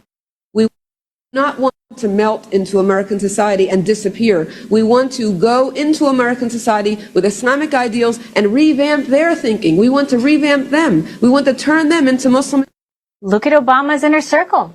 Valerie Jarrett, whose family seemed to be Muslim Brotherhood stakeholders. Ariane Tabatabai, who snuck her way into top positions inside the DOD only to be caught sneaking messages to the Iranians on ways to oppose Israel. To this day, these same figures are still floating around Washington. And this is why you have places like Dearborn, Michigan, subjecting its residents to 5 calls to prayer a day. There is one country, besides the United States, fighting all of this: Israel. In turn, there is not a country in the world that loves Trump and his America First movement more across political spectrums than Israel. Yet, the primary voices opposing Israel was not Muslim Brotherhood, not CNN, not an Arab nation. It was coming from here within the ranks amongst a group that calls itself MAGA. It's a crowd, you'll notice, in D.C. who doesn't really hang out with the Trump inner circle, but they do seem to talk to Politico, pretending to represent the MAGA mind. They are the anti-Israel crowd that seems to cling to Vice President Vance's circle, putting all their eggs in the basket that Vance will be president. But today was a devastating blow to that particular crowd. Why? Because Trump established in front of the world he is, again, the true voice of America First. And America First doesn't mean America with blinders on. So to whom does this anti-Israel MAGA crowd turn for spin comfort today? Normally, they would have to turn to CNN or MSNBC, but today, their greatest source of comfort was none other than Steve Bannon, who took the following spin to save face. Bibi clearly was icing. This is a catastrophic defeat for the Israel First crowd. Here's Bibi Netanyahu nominating Trump for the highest award his country can possibly give. I have submitted your nomination to be the first non-Israeli recipient of the Israel Prize, Israel's highest award. As to that other prize, just a question of time, you'll get it. But I want you to get the Israel Prize, our highest award. Donald Trump is the greatest friend that the state of Israel has ever had in the White House. Bannon even went so far as to say Trump and Netanyahu didn't shake hands. CNN and MSNBC provided a more honest assessment of what happened today than the Bannon war room. Let that sink in.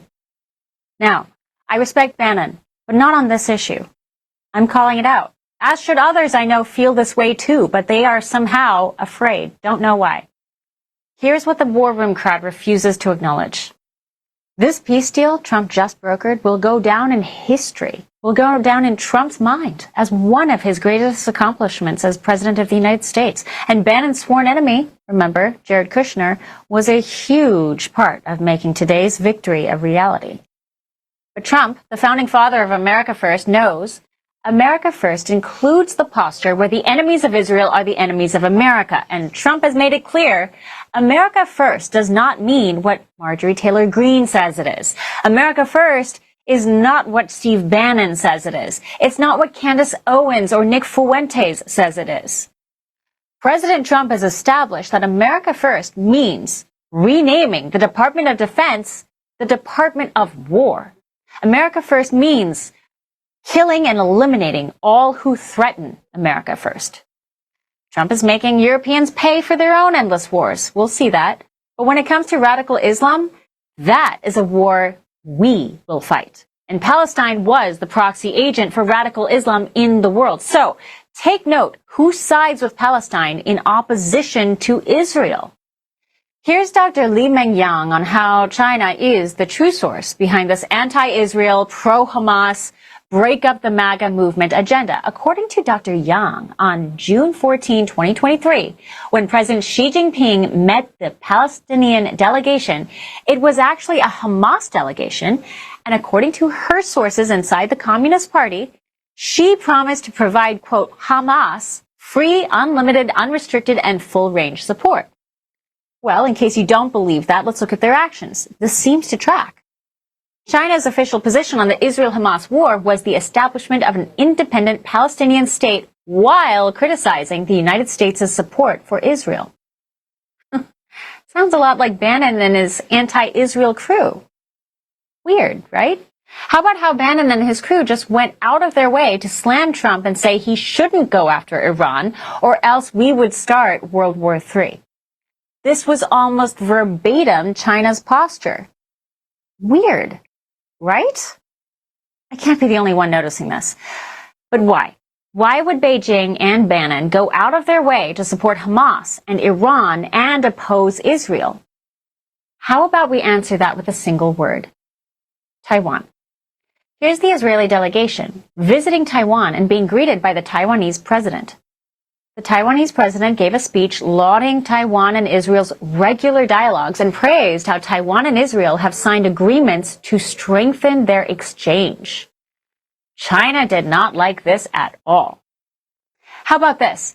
Did you know that in the last year, Taiwan partnered with Israel to develop their Silicon Valley startup scene as a means to bypass Chinese Communist Party interference? That's pretty good for the U.S. too. You would think Bannon, of all people, would cheer this on, right? Nope. Not a word. We also know that Beijing has a 4-year Middle East plan, and they do not win when Saudi Arabia and Israel normalize relations. Well, get this. Israeli-Saudi normalization is a precondition to Trump's security agreements with Saudi Arabia. This is very bad news for China because they've been working on a new security framework in the Middle East for years. Has anyone asked the Bannon crowd, the anti-Israel crowd, why they stand exactly on the same side with China on the issues of Iran, Taiwan, and Israel? So when Trump stands at the Israeli Knesset today and says this, I love Israel. I'm with you all the way. You will be bigger, better, stronger, and more loving than ever before. Thank you very much. God bless you. God bless the United States of America. And God bless the Middle East. Thank you, everybody. Right there, Trump establishes unequivocally America first means Israel at our side. And both the left and the right in Israel are giving Trump standing ovations. This is not a defeat of Israel, as Beijing and Bannon want you to believe. This is a beautiful depiction of what MAGA really is. It's not Israel first. It's not world first. It's not endless wars. It means Israel at our side, because Israel fundamentally fights the same enemy who wants to destroy America first. They are fighting radical Islam, and they are fighting China. Again, take note who is taking sides. China's big issues with the U.S. on foreign policy are exactly the same as the Bannon anti-Israel's big issues this year. Bannon's two biggest conflicts with the White House during this administration has shown him siding with China against bombing Iran's nuclear facilities and being pro-China in his opposition to Israel. In poker, we call this tipping your hand. Very well done. And I see Mikey Mariano says it's Israel, not with Netanyahu. I'm not so sure about that, because that's what the comments in this video were saying. Oh, he stands with Israel, but not Netanyahu. So let's wait for the news to unlock map, okay, instead of making our own assumptions.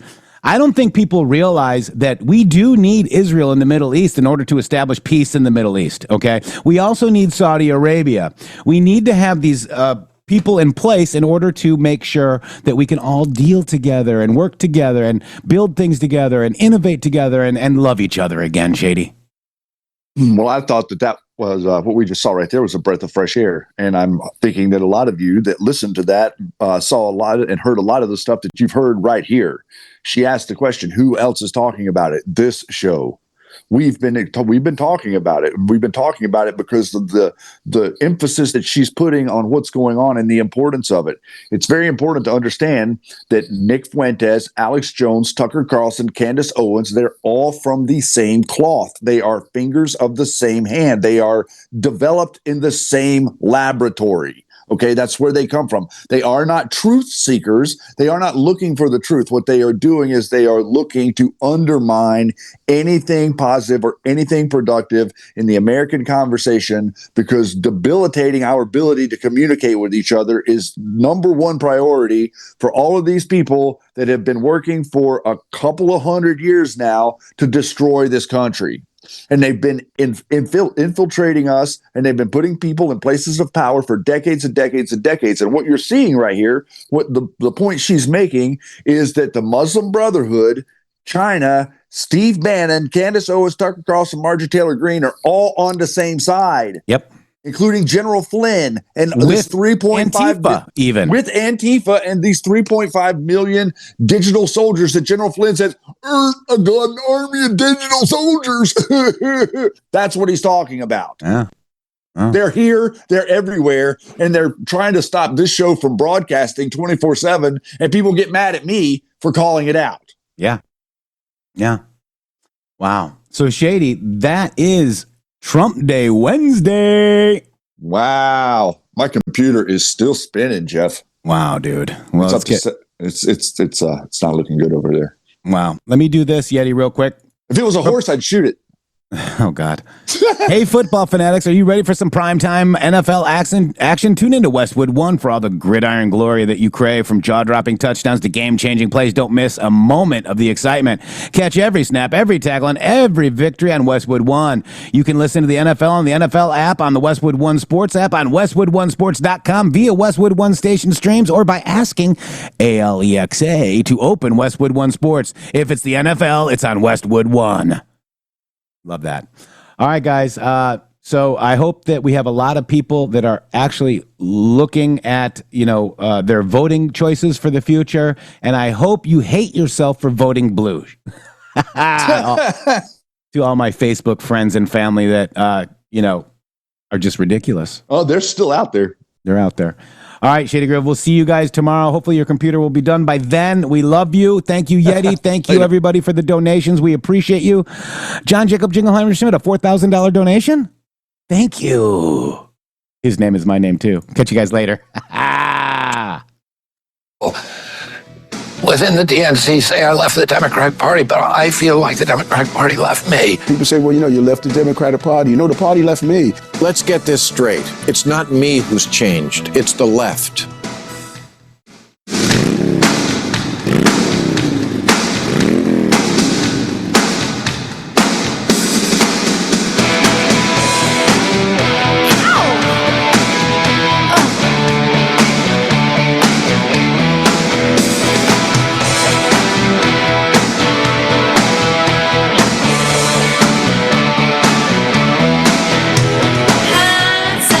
Something ain't right, what did I do?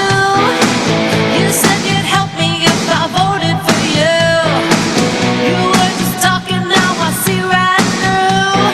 Hey Jack, it's a fact, there's thugs all around. You're soft on crime, ain't no justice found. I wanna buy groceries, but my store's all uptown. I feel regret every night and day. I'm going in red, yeah, until the dying day. I hate myself for voting blue. Can't believe what the Democrats do. I was insane, now I feel like a fool. That's why I hate myself for voting blue.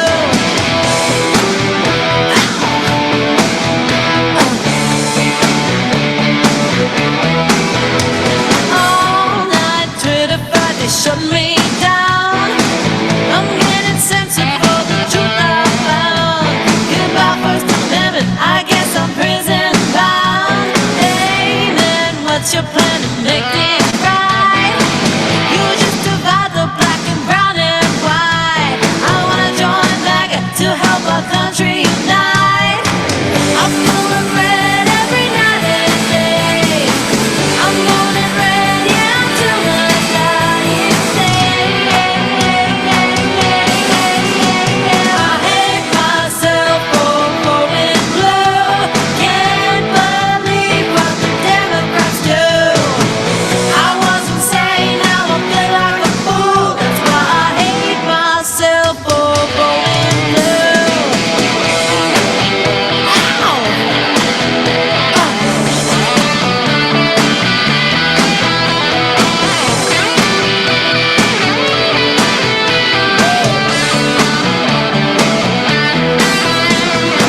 I feel regret every night and day. I'm going in red, yeah, till the dying day. I hate myself for voting blue. Can't believe what the Democrats do. I was insane, now I feel like a fool. That's why I hate myself for voting blue. I hate myself for voting blue.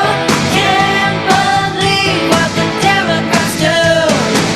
I was insane, now I feel like a fool. That's why I hate myself for voting blue.